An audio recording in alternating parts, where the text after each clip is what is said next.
So the other day in the student lounge of my uni, I hear this one girl talk to her friend about her new timetable she's made. It's pretty good. It's got time blocking, it's got a consistent wake up time. And then I overhear this one phrase, 33 hours of studying. And that's not even including lectures. Honestly, bro, I was just laughing internally when I heard that, 30 fucking hours of study, bro. I respect the grind, sure, but 33 hours is so unnecessary. I'm being completely honest. There is no way in hell that you need 33 hours of studying. And if you actually do the 33 hours of studying, I'm betting that you're not studying half the time. So you actually don't need to study that much. I genuinely think that most students should aim to study less, should aim to study and they should shift their goalposts to do less studying, and that they would achieve more by studying less. You don't need to study more, you just need to study properly. You don't need to study for 30 fucking hours a week. You don't have to end up like the Waterloo engineer. You can be a top tier student who has good grades, has enough time for the gym, has enough time for social life as well. I want you to imagine this one idea. What if you could only study 1 hour a day? What if you could only do that? What if you could only study 1 hour a week? What if you did that for 1 hour a week for all of your subjects? That's crazy, right? Oh shit, I'd fail. But what if I literally point a gun at you and I literally say, fucking study 1 hour max? What would you do? Would you be doing things like taking down notes? Would you be reading the textbook? Or would you do something more effective, like doing past papers or doing active recall? Once you impose these kind of limitations, you will severely limit your time, and then you'll realize, oh shit, what's actually going to get me the result? If you literally only gave yourself 1 hour, then obviously you'd focus on the active methods. Then obviously you'd focus on these, which will actually get you the study result. And that's what I'm saying. You need to focus on the most effective task and study less. And in a weird way, you actually might achieve even more than before. Because if you're going to be doing passive recall for 6 hours, okay, it's boring, it's not effective, and it's honestly tiring as well. But what if you did 1 hour of active recall, of past papers, of questions?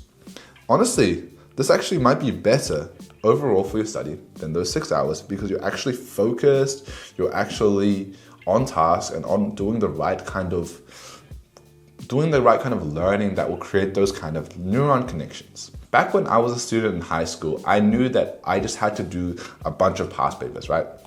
And I never bothered with making any notes, or I never bothered with creating these pretty mind maps or whatever. I never did any of that shit. I just grinded out past papers, and that's how I got A's and A stars. And that's really it. I just counted all the past papers that I did. And because of the fact that I limited myself and I basically only did the most effective tasks, I didn't waste time doing all this bullshit studying that didn't actually help me. I didn't replace it and ended up doing these tasks instead of the past papers. Back then as well, I actually started my fitness journey as well when I was doing my exams as well. So, they also gave me a lot more free time. So, I want to set you a challenge.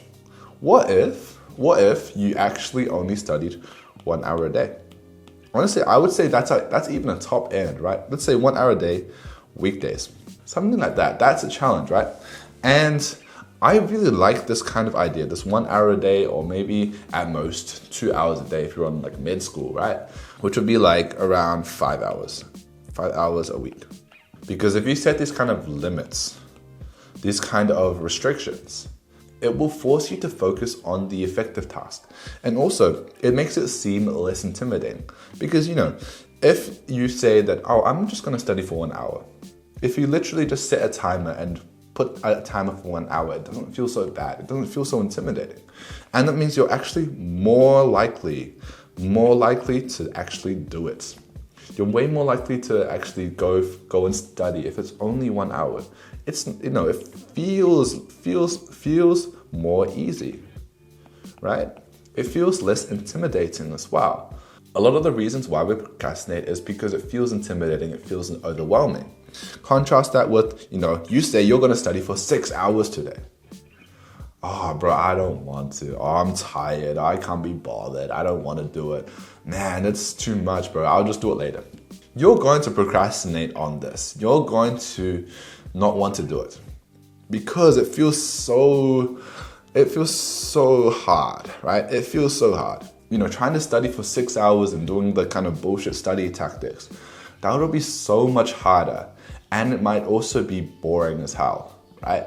So if you do these 1 hour kind of sprints, these kind of 1 hour study sessions where, you have 1 hour of where you're really focused and you're working on these kind of past papers and active recall, and you're working on these effective tasks. Not only will it be easy for you to actually do it because it's only 1 hour, it's less intimidating, but also because of the fact that you're doing more active recall and it's on a more focused sprint, it'll be more satisfying. It'll be more fun as well, right? It'll be more fun because of the fact that you're working on something that's actually interesting. Instead of just reading the notes, instead of just doing bullshit studying or just reading the slides, it'll actually be interesting because you're engaging your brain. Because I know for a fact that your brain can only focus so much. And honestly, most of our generation has shit attention span. Let's be real, right? Like, you have a TikTok attention span. And so you trying to study for 8 hours a day, 4 hours a day, right? It feels crazy. And I'll be honest, when people tell me that they study for 8 hours a day, I have trouble believing them. I genuinely have trouble believing them. I'm like, that's kind of bullshit, right? I genuinely think a lot of it's BS studying, right? So BS studying as in like, you're studying, and you're writing down notes. You feel productive, you feel good.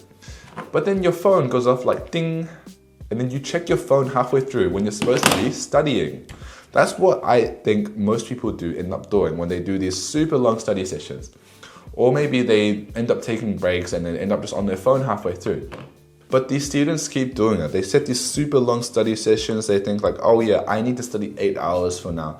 And you can use it as a bit of a flex, as an ego boost for yourself. They do it, right? It's not even that good. It's not even that satisfying. You don't learn that much as well compared to just doing focused work. And it's also super tiring and kind of boring as well. Don't fall into the trap that I used to fall into, which is that, oh yeah, I would think that I would have to make up for my last study sessions. I would have to think that, oh yeah, I didn't study for the last 3 days. So you know what, tomorrow I'm going to study 12 hours a day. Like, come on, no, let's be real, right? Let's be realistic. You're not going to do that. You're not going to end up actually studying as well. Because, especially as a knowledge worker, you only have so much attention span. You only have so much focus that you can do before your mind gets overwhelmed. Also, as a knowledge worker, one of the most important things is your rest. Because you need to actually form those neuron connections. You need time for that to heal, to settle into your brain so that it becomes long-term memory as well. So, don't fall into this trap and forget about what you did before. Start to create this new routine and forget about what you did. Forget about the guilt, or forget about, thinking that, I should keep up. I need to study more. No, don't think that studying more is going to completely solve everything or that you're even going to do it. Study less. 1 hour. 1 hour. Try it.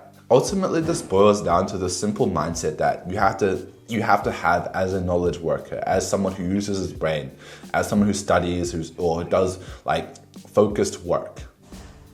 Basically, as a knowledge worker, you have to think, are you a lion or are you a mule, right? And think about how they hunt, right? Think about how they act as animals, right? So, a lion, right? A lion will stalk its prey for hours on end, searching for the best opportunity, waiting for the best chance, and then going for the strike, and then having a short sprint to attack. Versus a mule. A mule is just it's a workhorse, right? And it basically just does it, and it just keeps walking for hours and hours and hours on end, and it just keeps working. So you want to be more like a lion versus a mule, right? Basically, a lot of this mindset, which I think comes from like the Industrial Revolution and your work being based off of how many hours you put in, really. We end up thinking that work should be more like a mule, right? Which is just like more hours, just more hours, and that equals good, right? If you're working in a factory and you need to produce more machines and you need to produce more clothes, sure, more hours is good. But as a knowledge worker, you need to actually work more like a lion in more short sprints, right? In more of these short focused sessions, right? Instead of trying to think more hours is good and that you need to just do more. You need to focus in and actually do more focused, dialed in sprints. So, and the rest of the time is dedicated to things like rest, planning, spending time preparing, but actually spending less time actually working, right? So, the rest of the time can be spent sleeping well, doing things that boost your brain, eating healthy, and for example, doing more exercise and writing out the papers, doing time blocking, preparing your sessions, and honestly, even doing some stuff like watching some of the lectures. But then when you need to study, when you need to do like a focused block of study, you do like a brief sprint. So like 1 hour, 1 or 2 hours for most people. But I think if you have a Gen Z attention span, you should do 1 hour really. So as a knowledge worker, you need to start getting out of this kind of mule mindset and start working more as a lion with more focused bursts of works where you spend a lot of time planning and resting, but your actual study time is sacred and it's focused. So here are some of the actual practical tips that I have done to implement this into my life. But then after that, I just do like my study block or my study slash work, right? Study or work block, right? My work time is usually about 1 or 2 hours really, but nowadays it leans more 2 hours because I'm doing other stuff like doing YouTube videos right now, and I'm not doing it every single day as well, so I'm not studying every single day. But honestly, it averages out to maybe 6 to 8 hours, something like that, right? That I spend working on projects, doing some studying as well. So that's a framework that you could start to do. You have a consistent wake up time that you do. You maybe have a morning routine that helps you prepare yourself for your study, that helps you you do stuff like download the papers, look at some of the lecture material, or even do some of the good habits. And then you just go study. And then you have the rest of your day to fuck around and do whatever, right? You have so much time now. You have so much time now. You've released so much time now. And if you do this really focused, where you have no phone in the morning, no dopamine, none of that, and then you allow your phone, here, this will keep your focus session really super focused, and you'll achieve so much in that kind of session. You can check your phone afterwards, but just keep it away from you. Keep it on your cupboard, in your desk. Turn off the internet, no phone, no internet in the morning for a couple hours to keep yourself focused and study when you work. This will help keep you aligned and focused, and if you start to do this more consistently, you'll start to develop this into a routine. Like nowadays, I don't even touch my phone until it's 10 o'clock really. So when you go to study, I would recommend you do a couple of things. First off is honestly set a timer. So you need to take this kind of limitation more seriously. You need to severely limit the time that you spend. So genuinely, I'm honestly saying 1 hour timer. Putting on a timer will help keep you focused. Seeing that time go down and down, help build you a little bit of pressure to really perform and help you get into that focused mood quickly. But then, once the hour timer is done, then just stop. Just stop and leave it for next time, leave it for tomorrow. And unless you have a really big assignment due soon, this is usually the best strategy because it allows you to have a little bit more to do tomorrow. It'll give you motivation and drive to do things tomorrow as well. Leaving it unfinished will help keep that strict 1 hour timer, that 1 hour block. And it'll help make sure that it doesn't just randomly spill out into other areas as well. Because if you allow it to spill out, the problem is that if you allow tasks to spill out, then you'll eventually just do it slower. That's the main problem. So really limit these kind of times, and then do the no internet, turn off your internet and turn off your phone, just put it away from you really, just keep it in another room. And that's really it. If you start to implement this kind of routine that I've showed you before, You start to implement a routine. You prepare, but you prepare early. You download the paper. You do some of the stuff before, and then you go for the 1 hour short sprint. You'll achieve so much more than you had before in less time. I talk even more about these kind of study techniques and how to really hone in your focus in my course below. Have a look at that, top link in the description below. If you start to implement this kind of routine and you just implement it, and maybe you can adjust it if you want to, you can sit at a later time, but if you just follow it, I guarantee that you'll achieve more than you have ever before in less time. And you'll have all this free time, which you can use to rest, you can sleep better, you can actually go to class, socialize with your friends, and all that, and achieve better grades without having to sacrifice your entire life and become like a Waterloo engineer. If this video helped you and you're an engineering student, I can help you even more in my course below. Have a look at that. Top link in the description below. Thank you for watching. See ya.